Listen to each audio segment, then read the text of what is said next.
என்னம்மா ட்ரிப்புக்கு போனேன். ஆனா பாதி வீடியோ தான் ரிலீஸ் பண்ணேன். மீதி என்ன ஆச்சுன்னு கேட்கிறேன். உங்களோட ஆர்வம் எனக்கு புரியுது. அப்படியே ரிலீஸ் பண்ணிட்டே இருப்பேன். ஒவ்வொரு நாள் ஒவ்வொரு ரீல் வந்துட்டே இருக்கும்.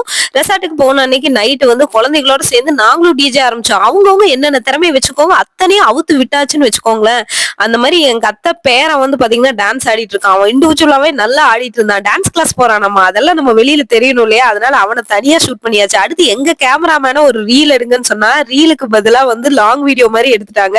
பட் அதையும் நம்ம இந்த கிளிப்பிங்ல ஆட் பண்ணிட்டோம். அடுத்து பாத்தீங்கன்னா மியூசிக்கல் சேர் போயாச்சு. மியூசிக்கல் சேர்ல குழந்தைகளா சேர்ந்து நாங்களுமே நல்லா என்டர்டைன்மெண்ட் பண்ண ஆரம்பிச்சிட்டோம். ஃபர்ஸ்ட் ரவுண்ட்ல எங்க அண்ணி எலிமினேட் ஆனங்காட்டி அடுத்த ரவுண்ட்ல நான் இறங்கிட்டேன். சிங்க களை இறங்கிடுச்சுங்கிற மாதிரி நான் அடுத்த ரவுண்ட்ல போய் களை இறங்கி நான் ஆடிட்டு இருந்தேன்.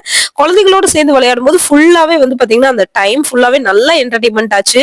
எப்படி நைட் தூங்கணும்னே தெரியல. ஏன்னா போன அன்னைக்கு டிராவல் பண்ணி போனோம். நைட் நல்லா மழையும் இருந்துச்சு. டிஜே முடிச்சோம். டிஜே முடிச்சிட்டு பாத்தீங்கன்னா மியூசிக்கல் சேர் செம்ம டயர்டு. படுத்த உடனே தூங்கிட்டோம். நிறைய பேர் தூக்கம் வரலங்கிறவங்களுக்கு எல்லாம் ஒரு நல்ல ஐடியா கொடுக்கும். நீங்க எந்த டாக்டர்கிட்ட போய் எத்தனை மாத்திரை சாப்பிடுறத விட நீங்க பாத்தீங்கன்னா இந்த மாதிரி குழந்தைகளோட சேர்ந்து நீங்க ஃபன்னா என்டர்டைன்மெண்ட் பண்ணி விளையாடுறீங்க அப்படின்னா அவ்வளோ டயர்டா இருக்குங்க. அந்த டயர்ட்லயே நம்ம பாத்தீங்கன்னா நல்லா தூங்கிடுறோம்.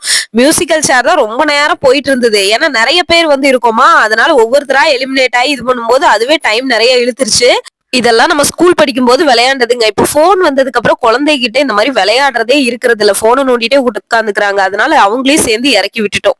இதெல்லாம் முடிச்சோடனே டின்னர் வந்துருச்சு. டின்னருக்கு பாத்தீங்கன்னா சிக்கன் குழம்பு, சப்பாத்தி, இட்லி இதெல்லாம் கொடுத்து விட்டுருந்தாங்க. யாராருக்கு என்னென்ன வேணுமோ போட்டு சாப்பிட்டு நைட்டுக்கு ஒரு பிளாக் காஃபி.